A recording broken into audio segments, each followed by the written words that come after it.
Antarctica. Ahmed, not the Antarctica story, please. We all know the Antarctica story. Your wife knows the Antarctica story. Your sons can tell it. Your delivery boy can tell it, and he tells it better than you do. Please, save us from another story. Please, do you have something that you can tell us? We need fresh stories. Can I start with a question first? Here in the bazaar, do you ever get discouraged with your job? In my line of work, there are not many things that are more disheartening than when you have to leave a ministry location because of a shrinking team. And although that's happened to me more than once, I can honestly say that in the 15 years that I've been in Russia, I've never had more hope than I do now that God is accomplishing His vision of movements everywhere in Russia. And two big reasons are a pair of young leaders in the Republic of Kalmykia. Before I get to their story, you need to know that in Russia, there are 350 cities with students. And over the last 10 years, we've seen our staff teams go from 13 to 4. And it's like, I would say, like a slow leak in a bike tire.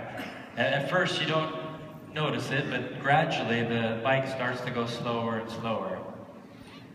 Finally, I came to a point of despair where I was really asking God some deep questions.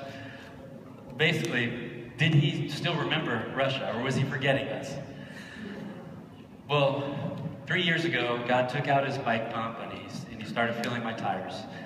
And He did it through a role change. I started in the catalytic ministry, and I saw God use some inexperienced young volunteers across the vastness of Russia whose hearts and minds are committed to His cause. And there's no better example that I can think of than these two, I would say, descendants of the great Mongols who are really used to conquering vast territories. But in this case, it's for Jesus Christ. Slava and Ernya are leaders in the student ministry in Elistah.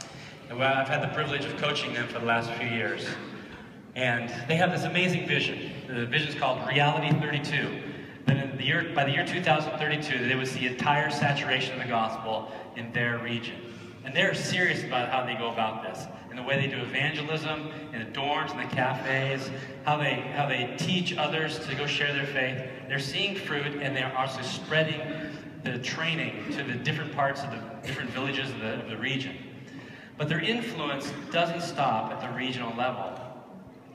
You heard earlier about Volgograd and the expedition team there, and how Slav and Ernya have been coaching that team in that neighboring city. But what you didn't hear is after that, there arose a need in a city some 2,000 kilometers away in the Ural Mountains. The team in Ufa was composed of only girls.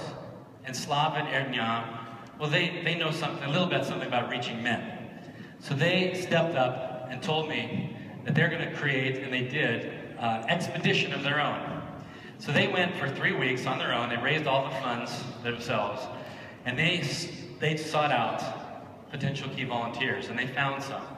They saw a guy come to know Christ, and another guy commit to sharing the gospel with his entire class. Now, these guys are true partners in the gospel.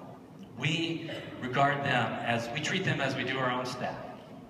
And by the way, I just was texting with Slava a couple weeks ago, around the New Year, and I asked him if he had any New Year's resolutions.